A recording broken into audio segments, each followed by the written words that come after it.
Hello అండి, welcome to Siri kitchen. ఈరోజు మన కిచెన్లో తెలుగువారికి ఎంతో ఇష్టమైన నోరూరించే గోంగూర పచ్చడిని చాలా సింపుల్గా టేస్టీగా ఎలా ప్రిపేర్ చేయాలో చూపించబోతున్నాను. ఈ పచ్చడిని వేడివేడి అన్నంలో కొద్దిగా నెయ్యి వేసుకొని తింటే రుచి అద్భుతంగా ఉంటుందండి. ఒకసారి ఇలా చేసి చూడండి, చాలా అంటే చాలా బాగుంటుంది. ఈ సింపుల్ అండ్ టేస్టీ గోంగూర పచ్చడిని తయారు చేయడానికి ముందుగా 2 పెద్ద సైజు గోంగూర కట్టల్ని తీసుకొని ఆకులన్నింటినీ ఒలుచుకున్న తర్వాత శుభ్రంగా క్లీన్ చేసుకొని తీసుకోవాలి. ఇప్పుడు ఈ గోంగూరని పక్కన పెట్టేసి నెక్స్ట్ ప్రాసెస్ చూద్దాము. నెక్స్ట్ వచ్చేసి ప్యాన్లోకి 1/2 టీ స్పూన్ మెంతులు, 1 టీ స్పూన్ ఆవాలు, 1.5 టీ స్పూన్ జీలకర్ర, 2 టీ స్పూన్ల ధనియాలను వేసుకొని వీటన్నింటినీ లో టు మీడియం ఫ్లేమ్లో చక్కగా దోరగా ఫ్రై చేసుకోవాలి. హై ఫ్లేమ్లో పెట్టేస్తే త్వరగా మాడిపోతాయండి, కాబట్టి లో ఫ్లేమ్లో వీటిని చక్కగా, ఇక్కడ కలర్ చేంజ్ అయింది కదా, ఈ విధంగా ఫ్రై చేసుకున్న తర్వాత ఒక మిక్సర్ జార్లోకి తీసేసుకొని పక్కన పెట్టేసేయండి.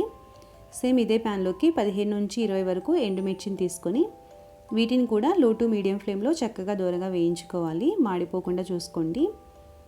ఈ విధంగా ఫ్రై చేసుకున్న ఎండుమిర్చిని సేమ్ మిక్సర్ జార్లోకి తీసేసుకొని వీటన్నింటినీ పూర్తిగా చల్లారనివ్వాలి. తర్వాత ఇదే ప్యాన్లోకి 2 నుంచి 3 టీ స్పూన్ల ఆయిల్ని వేసి మనం ముందే క్లీన్ చేసి ఉంచుకున్న గోంగూరను వేసేసుకొని లో టు మీడియం ఫ్లేమ్లో ఈ ఆకు మొత్తం సాఫ్ట్గా అయ్యేంత వరకు ఫ్రై చేసుకోవాలండి. ఫ్లేమ్ని హైలో పెట్టేసి ఫ్రై చేస్తే ఆకు మాడిపోతుందండి, అప్పుడు పచ్చడి చేదు వస్తుంది. కాబట్టి లో టు మీడియం ఫ్లేమ్లో ఈ ఆకు మొత్తం సాఫ్ట్గా అయ్యేంత వరకు ఫ్రై చేసుకోవాలి. ఇన్ కేస్ మీకు మధ్యలో ఆయిల్ తక్కువగా ఉంది అనిపిస్తే ఒక 2 టీ స్పూన్ల వరకు ఆయిల్ని వేసేసుకొని ఫ్రై చేసుకోవచ్చు.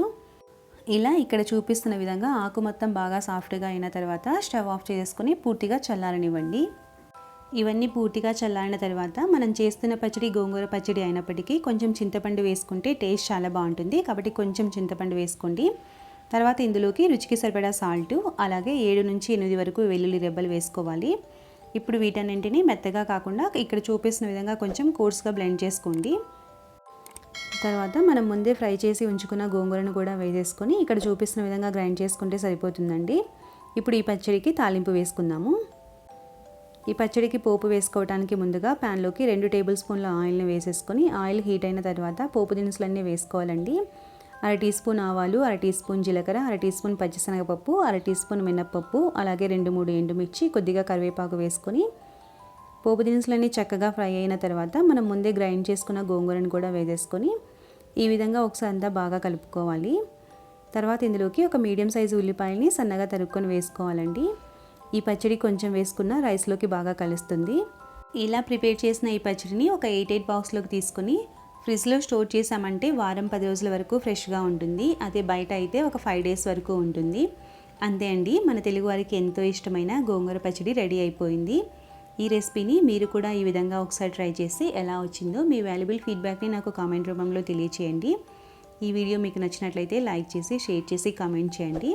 ఇలాంటి మరిన్ని ఈజీ అండ్ టేస్టీ రెసిపీస్ కోసం మన ఛానల్ని సబ్స్క్రైబ్ చేసుకుని పక్కనే ఉన్న బెల్ ఐకాన్ని క్లిక్ చేయండి. Thanks for watching.